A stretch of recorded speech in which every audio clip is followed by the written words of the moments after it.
loses a lot of HP. I think he just wants the gold as much as possible. He has the has clause though, so getting low in HP won't be that big of a problem. He can heal it all back up. But man, in that EXP lane, we talk about Pi in game 1. Pi in game 2, able to get 1 kill, but for the most part, Luke is seemingly just a lot more aggressive and having a lot more pressure. And that's due to the backup coming in from his team, man. GEEK fam are trying to do their best to be as active around the map, and they're trying to pressure Taz away, get him behind before the turtle contest. So he can't really go for it. Oh, Taz getting poked down. I'm offended, forcing the heavy spin here, and Taz pops in the heavy spin. Oh, Ray almost got the last shot to take the Panda down. Ray with the retribution now. Did that his welcome? But Ray can't answer it with another death in his welcome. Nino, one last shot to Beloyski, not able to get it done just with the worldie. And GEEK, oh my god, absolute dominance here. 3 levels ahead, Ray, compared to Taz. It's insane. Taz still level 5, Ray already at level 8, but the problem is he's utilized that retribution, needs to buy a little bit more time to be able to go for the contest on the neutral objective.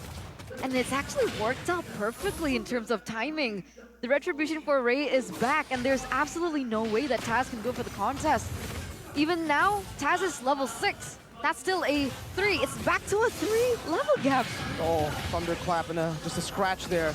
Luke can go for more right now. He has another thunderclap. It's always going to be resetted as his HP bar gets depleted. Another onto Taz, a pullback from Ray. Luke can go for another. Pi is chasing him down. Now Luke goes in.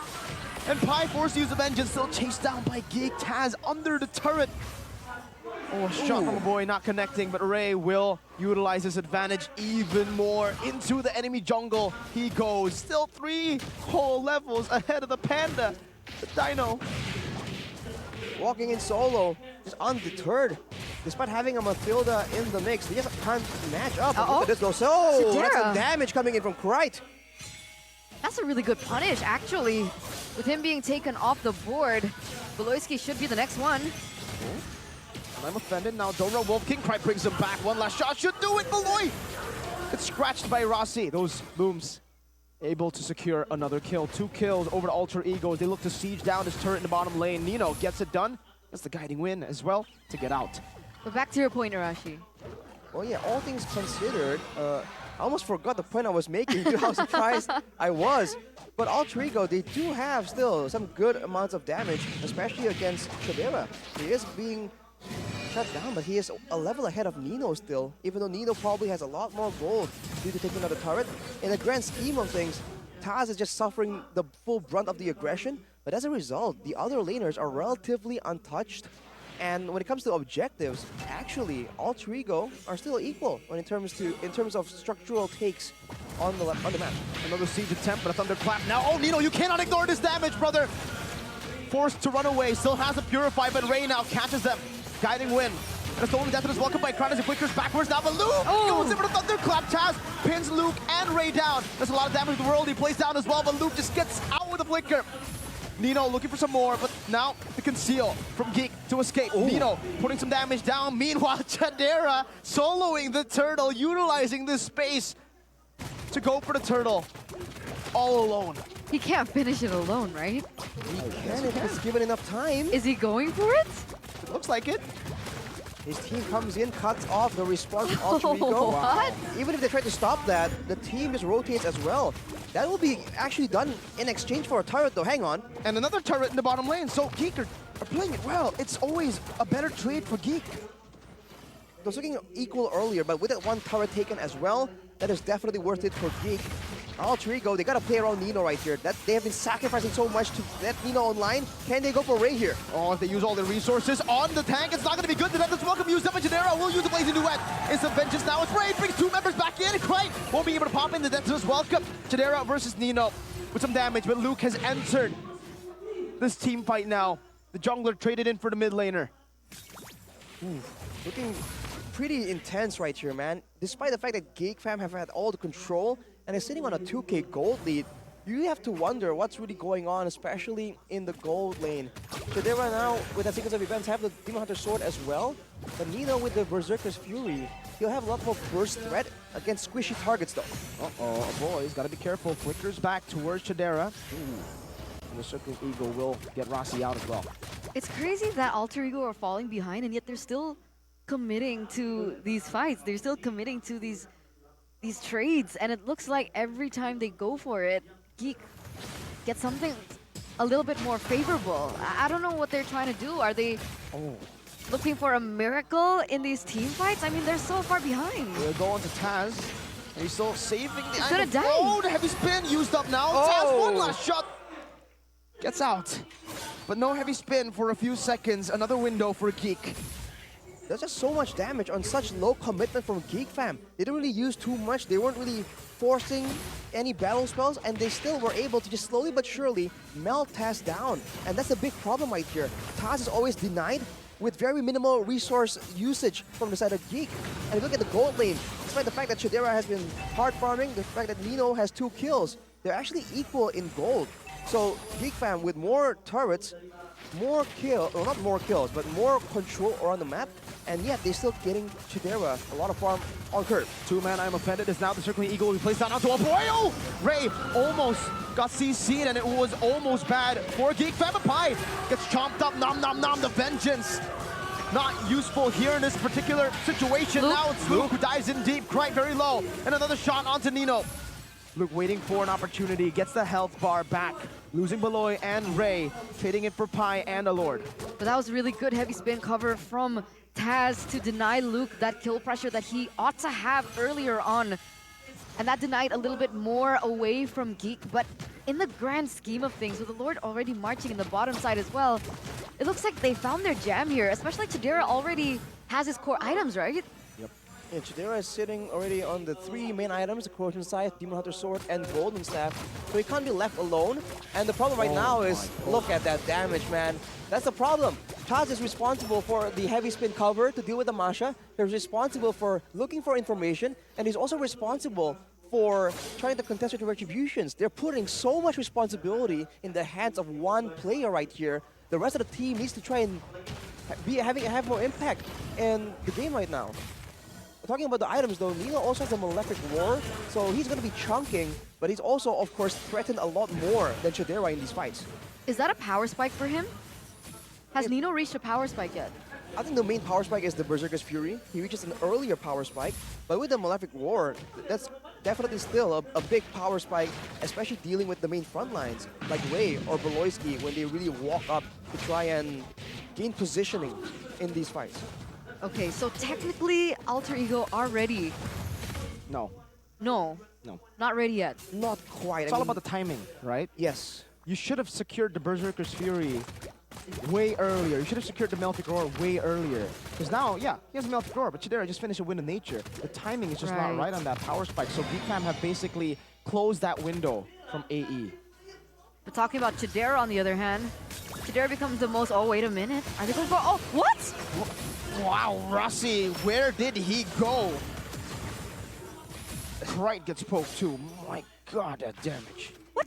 They deleted him before we can even talk, man. Whose damage was that? A boy, Ray, Chidera, and Beloy. I mean, so it's a group effort. It wasn't like a 1v1 deletion. But man, that's supposed to be the person that's annoying, the person that can just stay in the front. Going with the Enchanted Talisman and the Flask of the Oasis, a lot more utility-based build for Rossi. It means though he does not participate in the frontline contest. Again, the only person that can do it is Taz and maybe Pai. Even this. Even the damage from a boy. Just secure Divine Glaive, right? If I'm not mistaken. From a boy?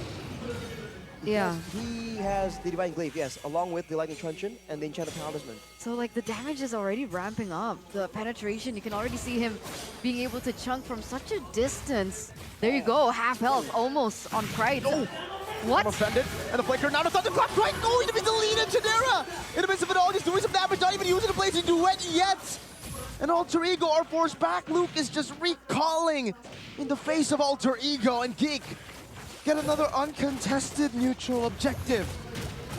They're just not ready for it, man. They even used the heavy spin to try and stop Luke from getting that playoff, but it doesn't matter. Look at the taunting from Ray. He knows.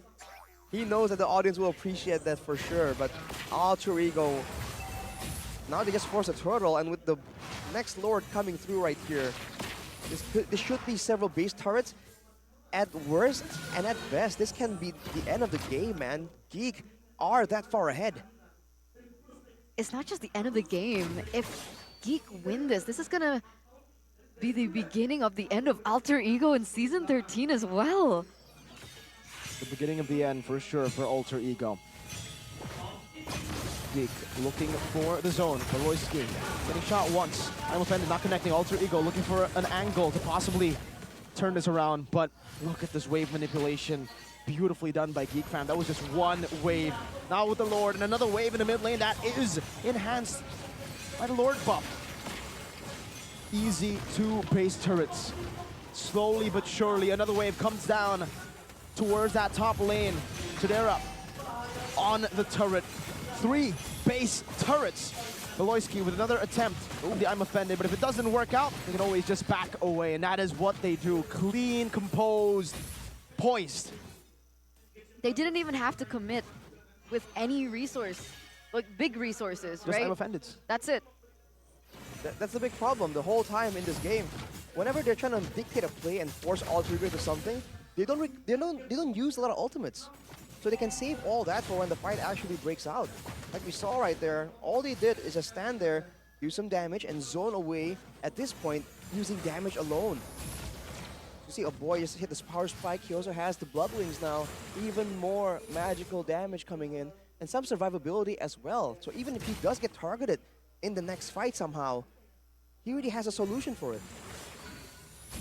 Guys, this is a 9k gold lead that GEEK have been able to obtain against Alter Ego. More of a glimpse of that Season 12 GEEK fam. We all know that was super, super dominant as well in the regular season with Chidera. Right, all the way till the end, it was Chidera. But hey, now we'll have to see. This is a different opponent, so Alter Ego can try and do something here. But with the chunks for 1k, 2k damage from a boy, there is a Mathilda with the Flash of the Oasis, fortunately. That will help quite a bit. But still, Rossi went for the Blood Wings afterwards. He's not going for a lot of tankiness. Taz is still the sole frontline that's taking a beating right now. And now the Lord is already up in just a few seconds. And the problem is Taz is still level 14. He just reached 14. Earlier he was 13, so he's still below if it comes down to the Retribution battle. Oh wow, BOD. Oh, good pull down onto Taz, poke down instantly. Now has to use a heavy spin. Luke deletes Kreitz! With the BOD that he built, now Chidera is on pie, baited out the Vengeance as well. Alter Ego depleted of their resources. What the heck? Now I'm offended on the Rossi. Killing spree already secured by a boy as he marches forward. Now Nino running for the hills. Chidera, the Blazing Duet. At this point, he's just dancing with that Blazing Duet. He's just spinning around. Nino caught on the Astral Echo. Now pinned down. They're looking to take him out. The footballer now. A wind of nature, but what is it gonna do? When Luke just scratches you down, a complete wipeout. GEEK fam have done it, a 2-0 to send Alter Ego deeper in the depths of the red zone as they climb up. The Gilded Hands favor the GEEKs today, pulling them up in the hopes that their playoff dream stays alive. A 2-0 clean sweep by the GEEKs today. Wow. Luke wants it, man. He is absolutely angry.